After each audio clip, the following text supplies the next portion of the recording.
sur Chaka Concept pour une nouvelle vidéo journalière. Je réponds aujourd'hui à la question comment gagner en mobilité.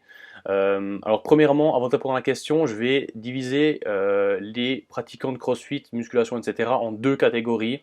Ceux qui sont mobiles de base et hyper lax un peu, et ceux qui sont raides de base. On voit toujours des gens arriver au CrossFit pour la première fois et réussir à avoir une position overhead squat qui est très bien, une position front track également et un squat profond sans aucun problème. Chez ces personnes, je pense qu'il n'est pas utile de travailler la mobilité. Elles ont déjà une mobilité naturelle, il leur suffit concrètement de la conserver et de travailler plus la force et plus d'autres domaines qui leur seraient bénéfiques.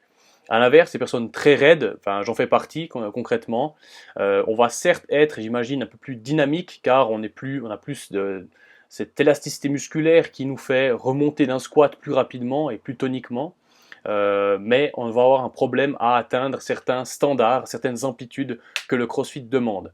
Donc tout ce qui est casser la parallèle au squat, tout ce qui est une belle position front track lorsque vous êtes en thruster, lorsque vous êtes en clean, lorsque vous êtes, et même certaines fois à l'épaulé, d'avoir une bonne position overhead également, et finalement, ce qui est pire que tout, d'avoir l'overhead squat. L'overhead squat, c'est vraiment, enfin, c'est un squat avec la barre au-dessus de la tête, bras tendus. C'est la position la plus technique qui demande le plus de mobilité.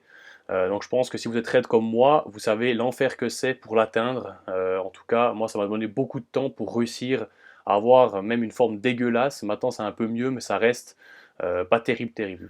Donc pour nous, personnes raides, il faudra mettre en place des routines de mobilité, il faudra mettre en place des stratégies pour réussir à devenir plus mobile. Alors que mettre en place pour atteindre cette mobilité tant espérée?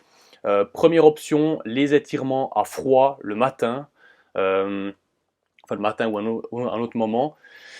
Les étirements à froid sont pour moi le meilleur moyen de gagner en mobilité. On va appeler ça mobilité passive entre guillemets, car elle n'est pas mise en condition dans un exercice. Toutefois, je pense que faire des routines de mobilité hors de l'entraînement va être très bénéfique pour gagner en souplesse.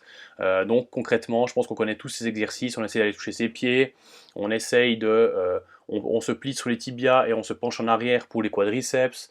Il peut y avoir des étirements des épaules, enfin tout peut se faire. Il suffit de chercher exercices de mobilité sur Google et vous allez certainement trouver des planches de mobilité. Donc utilisez ces exercices, il n'y a aucun problème. Ça, c'est la première option, donc essayez de la travailler très régulièrement sur une longue durée, dans le sens ça prendra certainement des années des fois à être corrigé. Et plus vous êtes régulier, si c'est tous les jours, c'est bien. Si c'est, je sais pas, 5 fois par semaine, c'est également bien. C'est clair que si c'est une fois de temps en temps, vous n'arriverez à rien.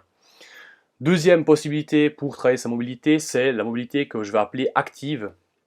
Donc ça va être tout ce qui est mobilisation articulaire, tractée avec un élastique, dans le but de faire de la place dans l'articulation, de créer un mouvement dans la capsule articulaire. Ça peut être intéressant, notamment avant l'entraînement. Typiquement, si je fais une séance d'overhead squat, je sais que je vais faire des overhead squats, je vais passer beaucoup de temps à m'étirer, beaucoup de temps à me mobiliser pour réussir à provisoirement avoir une certaine mobilité et que je pourrais garder durant l'overhead squat. Donc, provisoirement, je vais être capable de faire l'overhead squat entre guillemets bien, vu que c'est toujours pas l'idéal, mais entre guillemets bien. Et là, je vais essayer de prendre une barre à vide ou peut-être une barre chargée, mais très très faiblement. Si votre max à l'overhead squat est de 100 kg, prenez une barre chargée à 30 kg, 40 kg. Et là, tenez la position, essayez de faire des mouvements pour essayer de faire accepter à votre corps ces nouvelles amplitudes et qu'il les conserve en fait.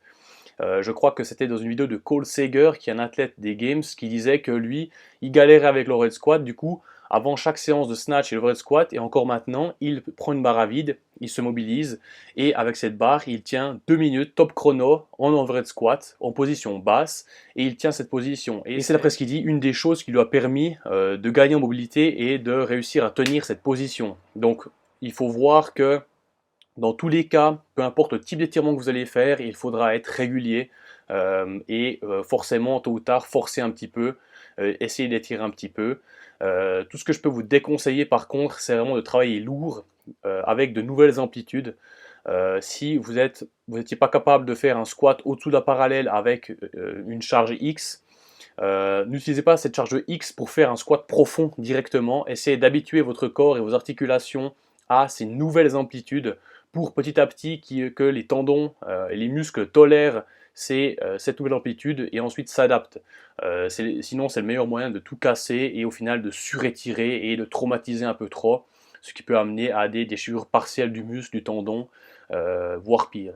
Donc voilà pour cette petite vidéo, comment devenir mobile. Alors le mot d'ordre c'est patience et régularité, c'est vraiment ce qui va vous permettre de devenir mobile tôt ou tard. Et finalement je voudrais préciser que parmi toutes les articulations du corps, le plus intéressant à travailler, ça sera les hanches, les épaules et éventuellement la colonne au niveau thoracique. Ça va être les trois maillons de la chaîne qui vont être les plus mobilisables, on va dire. Au niveau des poignets et des chevilles, ça va être franchement des millimètres que vous allez gagner au fur et à mesure du temps, à moins que vous soyez vraiment ultra raide. Mais concentrez-vous sur les épaules et les hanches, c'est vraiment les points autour desquels on peut gagner le plus d'amplitude, le plus de degrés. Donc pensez à ces deux articulations en priorité et rien n'empêche de travailler un petit peu les poignets, de travailler un petit peu les chevilles. Ça ne peut pas vous faire du mal concrètement. Voilà, c'en est tout pour cette petite vidéo. J'espère qu'elle t'aura plu.